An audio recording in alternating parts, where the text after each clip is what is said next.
because I'm using my phone. I got a newborn. I ain't have time to write and type and everything else, so I'm working with what I got. So Galatians 6, verse 9, and let us not be weary in well doing, for in due season we shall reap if we faint not. Okay, so I'm going to start with a question. Have you ever got tired and fed up with trying to do the right thing that you just called? You wanted to apply for that job, or you wanted to ask someone for help and didn't, or maybe you was expecting something, but you just decided that you wanted to abort the mission. Okay, well, I guess I'm the only one. I've been there, for example, and I wanted to have another child. I know what it looks like. I got 6 kids before this 7th one. I know y'all thinking, girl, you got 6 kids. You don't want to have a child? You shouldn't have been what you're doing. Okay, yeah, you can say all of that. I bet that's what you think. But let me take you deeper, just a tad bit deeper. Some situations we wind up in cause a shift in our normal everyday life. Like a new job, or a new baby, or a move, even meeting new people. And at that moment, at that time of the shift, we may not know or understand why we are even doing this and why we are ready to opt out, why we are even ready to let it all go. Let me talk about the shift. See, like I said, I had 6 kids before the 7th. It was prophesied over me that this wasn't a normal pregnancy. This was a pregnancy of my transition. And I'm like, okay, my transition. To have another baby, I didn't understand what that prophecy meant at the time, but I was not only pregnant with a child, I wasn't getting ready to birth just a child. I was getting ready to birth the start of what I'm doing right here, right now. See, I'm at a church with very few of you, but in due time, if I faint not, I'm going to be at an arena full of people. You see what I'm saying? See, God, just like Pastor Sarah Jakes, y'all going to see my name one day. Amen. But that's another story. Let me get back to the topic. Okay, so let's see. Let me talk about ending the pregnancy, aborting the mission, not realizing or understanding that it's destined and ordered by God. See, the mission that we're getting ready to abort, that we're wanting to abort, is the one mission that's getting ready to take us to our next level. Mm-hmm. See, it takes us to the next financial bracket. It may take us to the next notch up in our spiritual realm.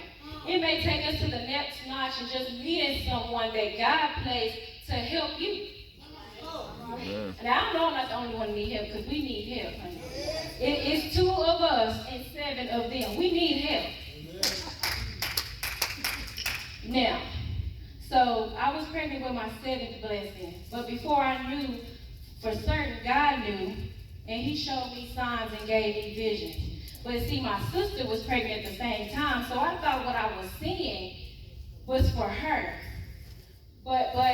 So being disobedient in my mind at the time, in that moment, I still contemplated about aborting the mission. I didn't want to do that. As I went on day after day, still en route with the mission, the assignment before me, I experienced sickness and fatigue. I couldn't eat. I was a tad bit depressed, but I held on and found myself asking, why am I doing this? Why is this happening? I have enough to do now. And now it is, I ain't got time for that, but God, you haven't failed me yet. That's what I said to myself. I knew that, and I said those things to encourage myself, but still having doubt. It wasn't necessarily what I wanted, but then I thought about Jeremiah 29:11. For I know the plans I have for you, said the Lord. Plans to prosper you and not to harm you. It's not about us. It's about God. So now that I made my soul and body agree to proceed with the mission to carry this child, more things from the Holy Spirit began to come to me. I kept having visions of the child. I even mastered becoming a birth doula. See, he was preparing me for a time such as this. I'm not only talking about my child, but for what I'm getting ready to do, for what he's placed inside of me to birth out. So a birth doula is someone who supports a parent or parents during their birth experience. The birth doula ensures that they will do all they can to make sure the parent or parents' birth wishes are fulfilled. So let me tell you how that relates to what God does for us. If we faint not, he will give us all the desires of our hearts, just like us birth doulas give to the parents or parent. You can find that in 37 verse 4. Psalms 37 verse 4. So God wanted me to totally do this different. I had already had 5 natural births, as it is in the hospital. So now, being even more educated than before, I was instructed by God to have a home birth. A home birth, some of you are thinking, yes, a home birth out of the hospital. I wanted to do that, but I was used to, the hospital. And, sometimes us as people doing things that are unfamiliar, we tend to go back to that mind of aborting the mission. We don't want to do that. We want to do what we used to do. Okay, so although I knew God wouldn't leave me nor forsake me, I was still scared. I knew I could do it, but I was still scared. And I was going to a scripture in Isaiah 43 verse 1. So I did my research. I found someone and I found out my insurance wasn't covered the home birth. Now I'm asking, why would God send me to this if he know I can't pay for that? You see what I'm saying? So that was a distraction. So I found out that the insurance wasn't covered. I questioned how I would do this. How am I going to pay for that? I had no idea how I would do it. I didn't even know how I was going to say what I'm saying now. But that's another story. But I trusted God through the process, so the way of the world would have you do what they say is right, like a hospital birth, and do what they tell you. Most of the time, they mute your desires if you aren't educated on your birth rights, just like in our everyday rights. If you don't know the word, you don't know how or where to stand. That's right. So the enemy that wants us to abort the mission will have us muted and believe that we aren't good enough to fulfill the plan that God has for us. The enemy will try and mute us and tell us we won't get that promotion, or we won't get that job that we applied for, or nobody's going to listen to you, etc., etc. But how many people know God is bigger? So I kept my focus on what God told me. I began to channel my energy towards the baby that I was carrying. Not only the physical child, but the spiritual.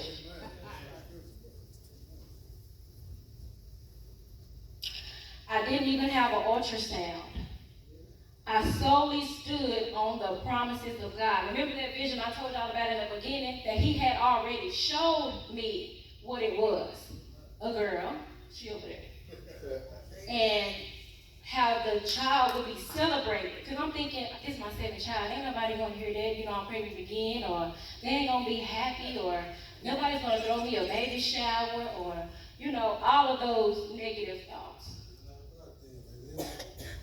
So I stood on the promise God showed me. Before I knew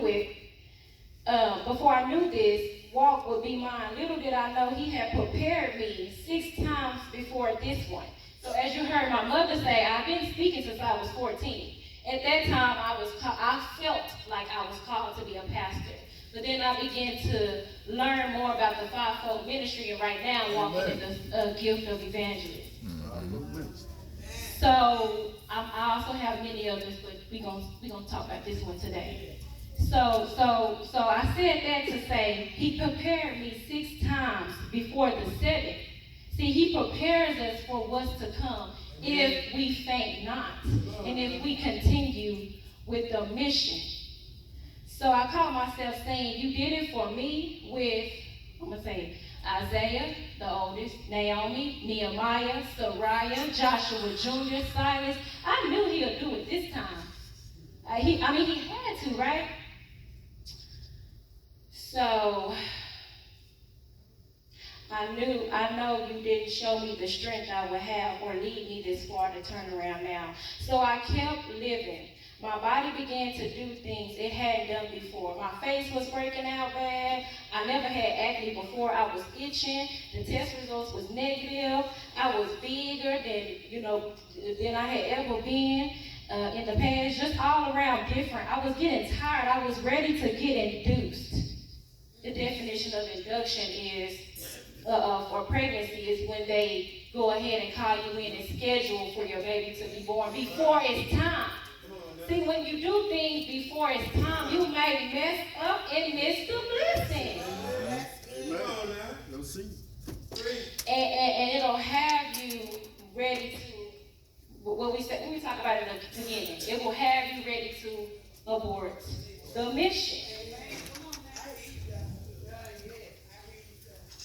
So, and not let God do what he promised, but he sent me signs to keep me reminded that he is a God that shall not lie. You can find that in Numbers 23, verse 19, just in case some of y'all don't believe it. So let me back it up a notch. I had been induced with 5 out of 6. So it had been 11 years since I went into labor on my own. I really didn't know how it would happen or anything, so July 1st, 2020, I was having contractions all that day, but I didn't know it was the start of my labor. Later on that evening, I began to feel them a little regular. I had to proceeded with my normal life, so when I get home, I'm starting to remember this pain I was feeling.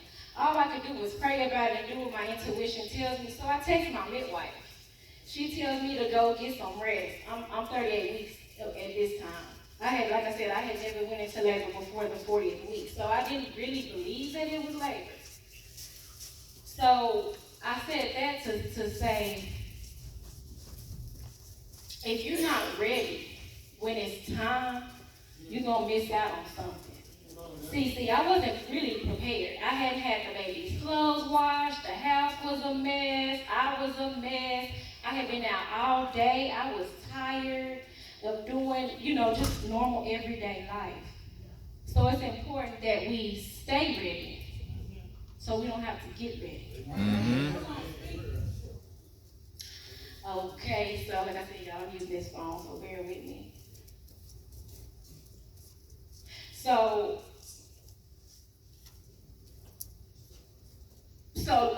I called my midwife. She told me to get some rest. I began to catch all kinds of hell right before the good things happened. So the contractions get worse. I knew they would not go away because I started to remember this pain from 11 years ago. We get to my mom's because my house wasn't baby ready in my eyes, and my midwife gets there at about 11. We get to my mom's at 10.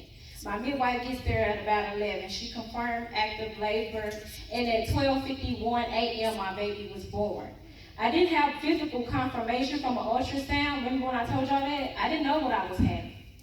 I didn't know what my baby looked like. I didn't know she had both arms or both legs. I didn't know anything. I just know what God showed me. Now, what he was preparing me for was for me to trust him. I don't know what's getting ready to happen. But I know that whatever's happening, I don't know how to trust him. I don't know how to stand on his word. Okay, so at 12:51, the baby was born. Like I said, I didn't have confirmation from an ultrasound about what I was having, so I looked down and saw it was God's promise all the time, all along. All I could do was smile because I knew he had me, and also because the pain had temporarily stopped. So we get cleaned up and we get alone, and all I can do is reflect on the vision and his word. Now, normally I hear the angels give me a name for my baby. As you heard, all of them have biblical names. They usually give me a name right at that moment, but not this time. Just like I didn't know what I would speak about today throughout this week, and every time I asked God, he would say, you already have a word in you. All week I said, God, give me a word for Sunday, give me a word for Sunday. Oh, I'm stressed out like that. What I'm going to talk about? I ain't got time to write. What I'm going to say? Give me the word. He said, you already got it. You got many. Pick one. pick one. So this is the one I'm picking. But anyways, he said, you already know the name. I asked God, he would say, you already have a word in you. And I'm like, God, which one? I need one for your people Sunday. He replied, you know. So even though sometimes we want to abort the mission and back out of what we don't understand, even though spiritually we really know it's important to trust and believe and have just a little bit of faith, God will do exceedingly and abundantly. And you can find that in Ephesians chapter 3, verse 20 through 21, just in case you don't believe me. He will show up and show out if you faint not. And I want to add something. Let's reflect back on in the beginning when I said I didn't know how I was going to pay for my midwife.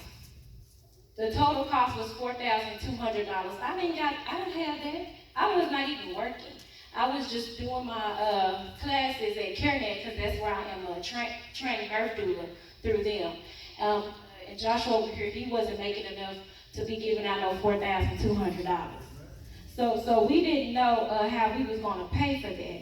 But I want to add something. You know how I said I didn't know how we was going to pay for these services. So in my 6-week appointment, me and Brother Joshua came up with what we had. Now, granted, it wasn't nearly $4,200.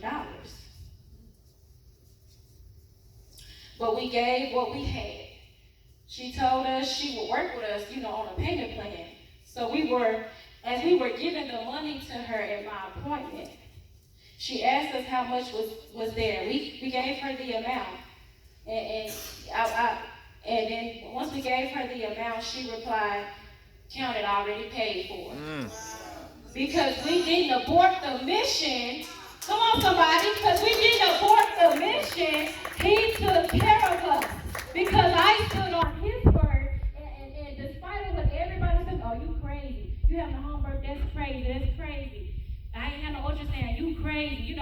People that don't understand from that spiritual point of view, from the spiritual realm, those distractions will cause you to abort mission. But because I stood on what I knew, he took care of me. And he wanted me to tell y'all he gonna take care of y'all too. So that's my word for y'all today.